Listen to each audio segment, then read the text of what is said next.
Hola, hola a todos mis queridos amigos de YouTube, ¿qué tal están? Espero que se encuentren súper bien. Mi nombre es Dayana para los que no me conocen y en esta ocasión les traigo los mejores libros que leí en el 2022.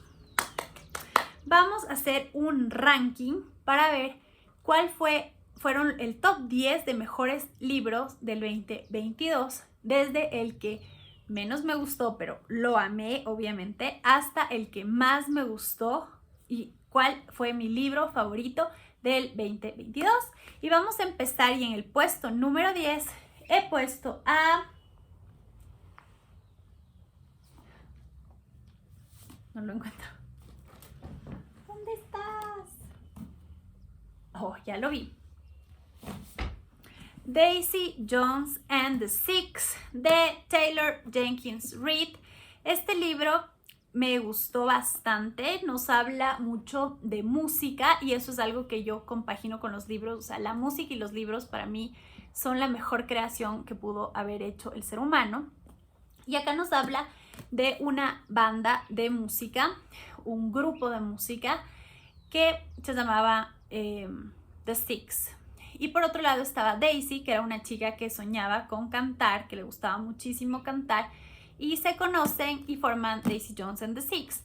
Pero todo el libro está narrado como una especie de entrevistas a todos los miembros de la banda, ahora que ya no existe. Después de que se separaron, han pasado algunos años y están entrevistándoles a todos los miembros de la banda. Es un libro que me gustó muchísimo y me gustó especialmente cómo la autora logra hacer personajes que se ven tan reales, tan humanos. No son esos típicos personajes perfectos, divertidos, guapos, o sea, que todo les va bien, que todo les sale bien. No. Acabas de encontrar personas reales, personas con problemas, personas con adicciones, personas que se sienten como tú y como yo. Y parecen tan reales que se siente como que sí existieron en la vida real y parece que esa banda sí existió. Quieres escuchar las canciones cuando terminas de leer el libro. Es increíble. Ellos te cuentan durante el tiempo en que están haciendo un disco. Y está súper lindo. Además, este fue el libro que me acompañó para mi viaje a Estados Unidos para el concierto de Bon Jovi. Así que lo recontra amé. Después, en el puesto número 9, tenemos La última carta de amor, de Yo-Yo Moyes.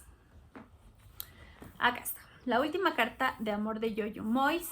Este librito lo empecé a leer el 20 de septiembre del 2022.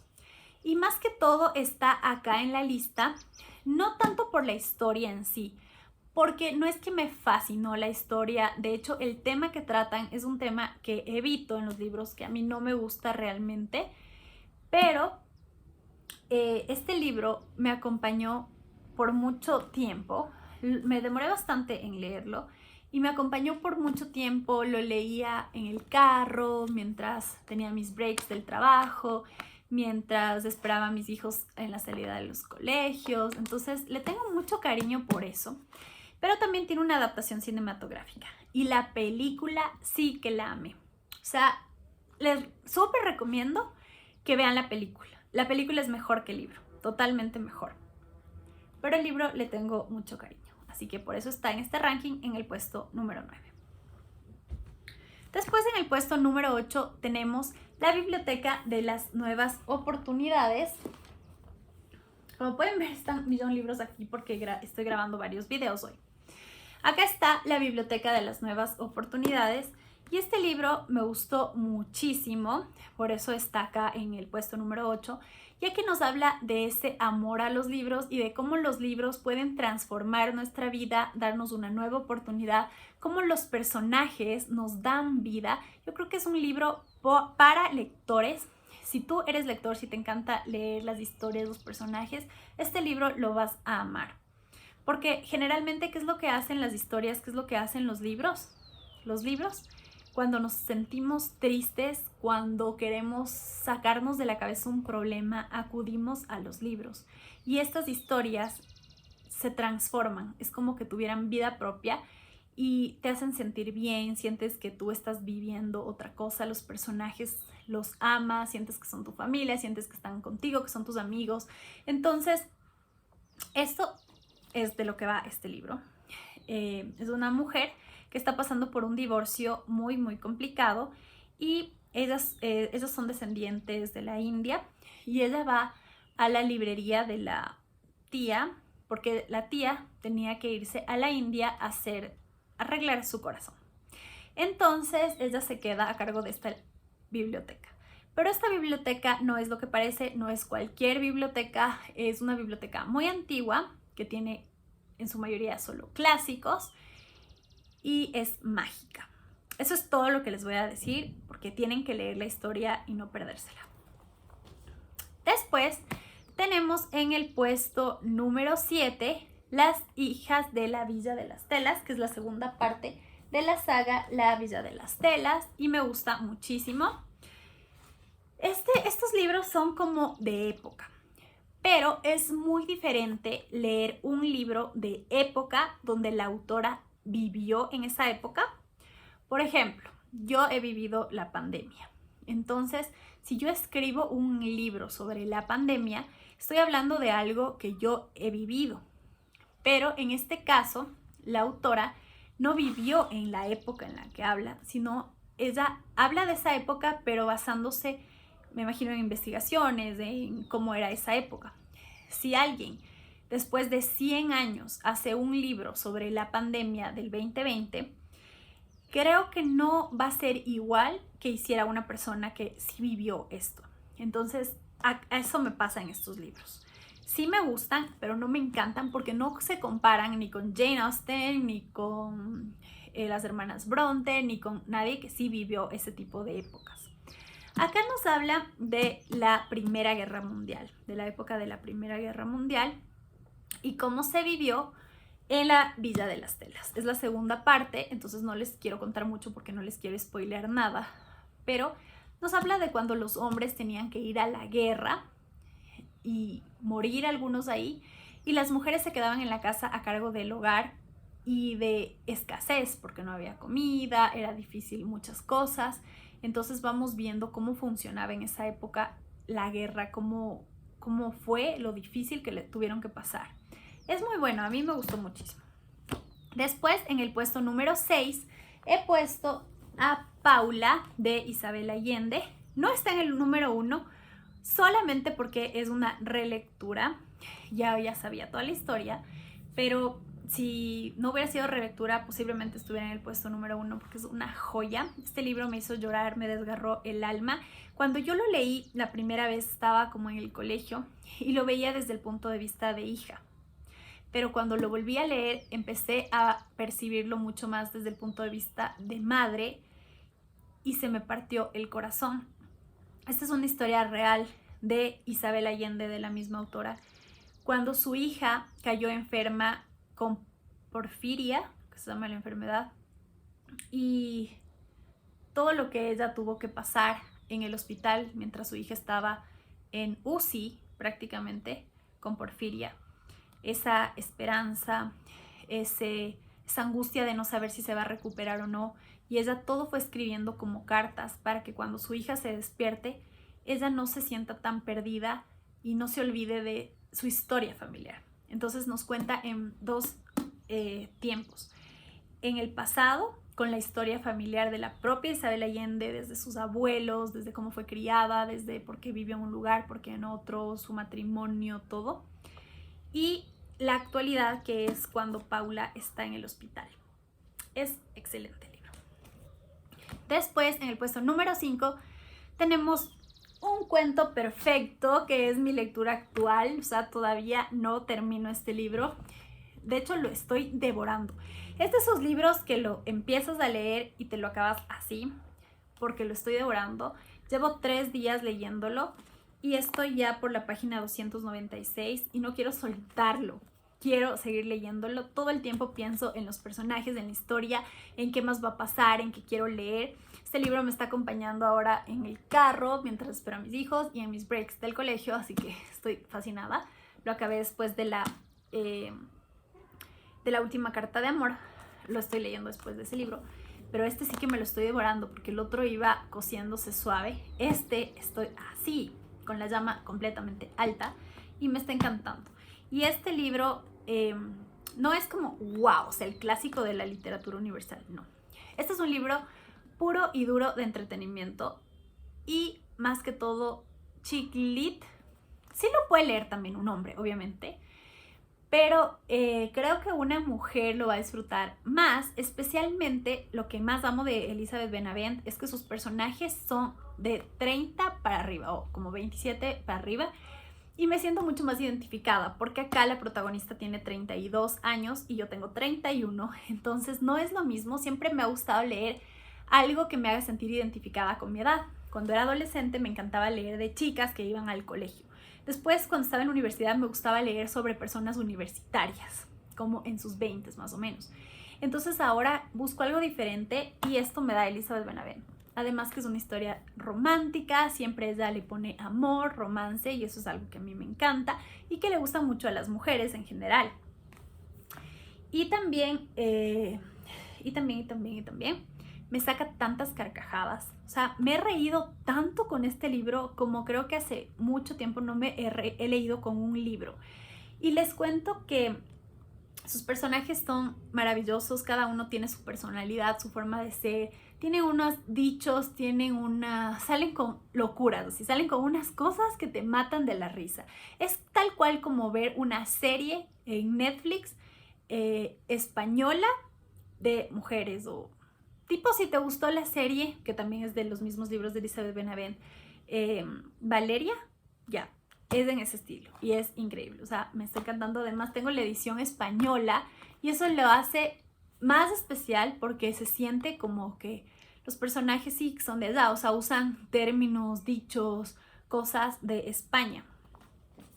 Después, en el puesto número 4, he puesto Comer, Rezar y Amar de Elizabeth Gilbert, y esta historia me gustó muchísimo. También es una especie de autobiografía de la autora porque nos cuenta que ella en su vida real pasó lo mismo que está pasando Lizzie en el libro. Ella está pasando por un divorcio, también son ya protagonistas como de mi edad. Está pasando por un divorcio duro, a pesar de que su relación no fue como que terminaron por algo grave, sino porque simplemente se acabó el amor. Y esa se toma un año como sabático, un año para ella, para descubrirse a sí misma, y se va a 3 países.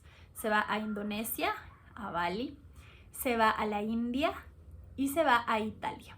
En Italia ella quería comer mucha pasta y aprender italiano.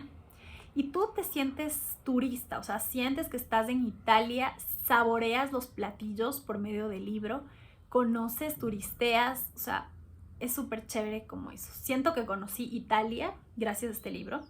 Después nos fuimos a la India y vas conociendo todo como es la India, qué hay y todo. Ella quería ir a meditar, entonces tú vas a los templos, estás meditando también en la India.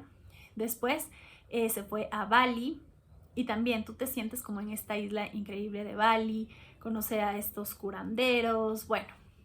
Es un libro súper chévere que nos enseña que para encontrar el amor, o si quieres estar con otra persona, primero tienes que encontrarte a ti mismo, amarte a ti mismo, descubrirte a ti mismo para poder hacer todo esto con otra persona y no depender del amor de esa persona, sino 2 personas completas que quieren estar juntos compartiendo su vida, no como media naranja que se unen, sino 2 naranjas completas que quieren hacer un delicioso jugo. En el puesto número 3 tenemos a un clásico de una de mis autoras de clásicos favoritas, que es nada más y nada menos Jane Austen, con Persuasión. ¡Ay, Persuasión de Jane Austen! Amé este libro.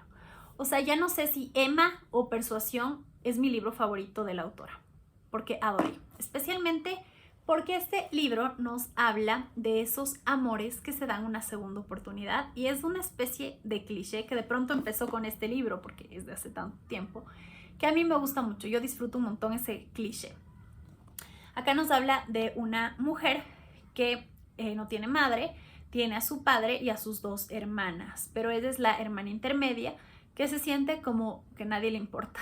porque la primera es la adoración del padre y es igualita al padre, que solo le importaba verse bien, tener lujos y así. La última está casada y es como medio tontita, por así decirlo, y le tienen como a la tontita, la pobrecita, ya, esa está casada, harina de otro costal.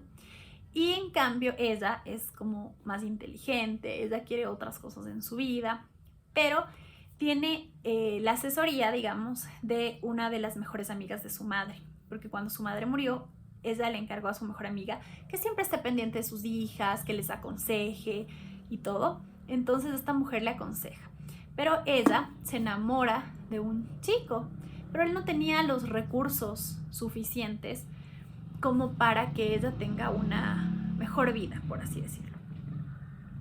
Porque en la época, recordemos que tenías que casarte bien, que tenías que arreglar un buen matrimonio de alguien que tenga economía solvente, porque tú no podías trabajar, porque estaba mal visto que trabajes, porque no podías heredar, tu padre no te podía dejar nada a ti, sino a sus sobrinos, hombres. Entonces era una época difícil y había que casarse bien. Entonces por eso ella le recomienda que no se case con él, porque él era marino y no ganaba mucho dinero.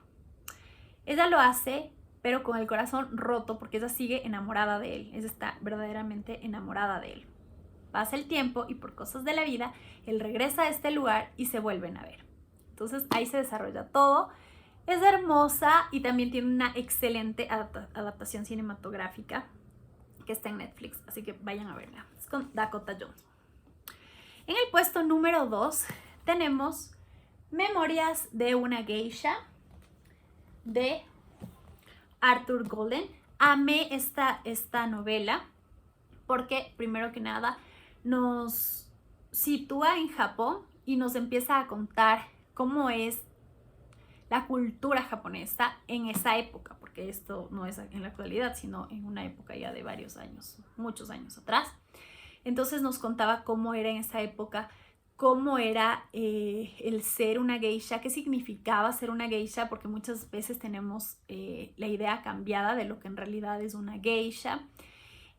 También todo lo que ellos tenían que hacer y prepararse para vestirse, para maquillarse como geishas, todo lo que tenían que pasar.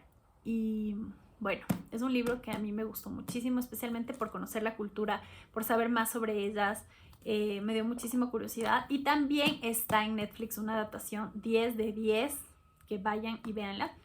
También Comer, Rezar y Amar está en Netflix. Hay varias, así que... Y en el puesto número 1, mi libro favorito del 2022 ha sido Rebeca de Daphne du Maurier.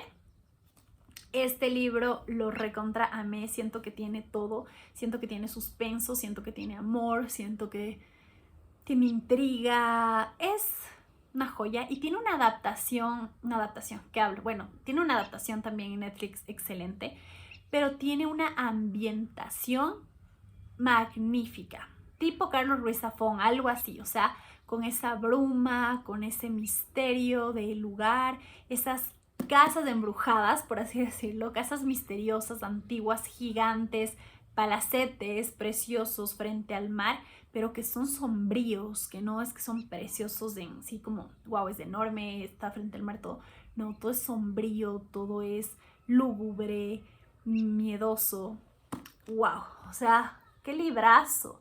Y nos habla de una chica que se dedica a trabajar como acompañante de una mujer adinerada. Ella no tenía dinero. Y en un viaje de esta mujer conoce a un hombre que es muy conocido porque es el dueño de la mansión de Melbury, creo que se llama. Entonces, en esta mansión de Melbury él era súper famoso, pero ahorita él era viudo. Hace poco había fallecido su esposa. Entonces todo el mundo decía como pobrecito, recién se murió su esposa y le tenían así al hombre. Pero ella se conoce con él justo cuando a la mujer con la que trabajaba se enferma. Entonces eso les da para que en estos días de vacaciones se conozcan, tengan más tiempo juntos y así. Y después de esto se casan. Esto está al principio, entonces no es un spoiler en sí. Ya tienen que ir ustedes mismos analizando algunas cosas. Pero se casan y sucede que cuando termina la luna de miel tienen que volver a Melbury. Y ahí empieza todo. O sea, es 10 de 10 este libro, no se lo pierdan. La mejor lectura del 2022, Rebeca. Y si ya leyeron este libro, cuéntenme qué tal les pareció. Déjenme en los comentarios su apreciación, que yo los estaré leyendo. Bueno, muchas gracias por verme un día más y nos vemos en un siguiente video. Bye.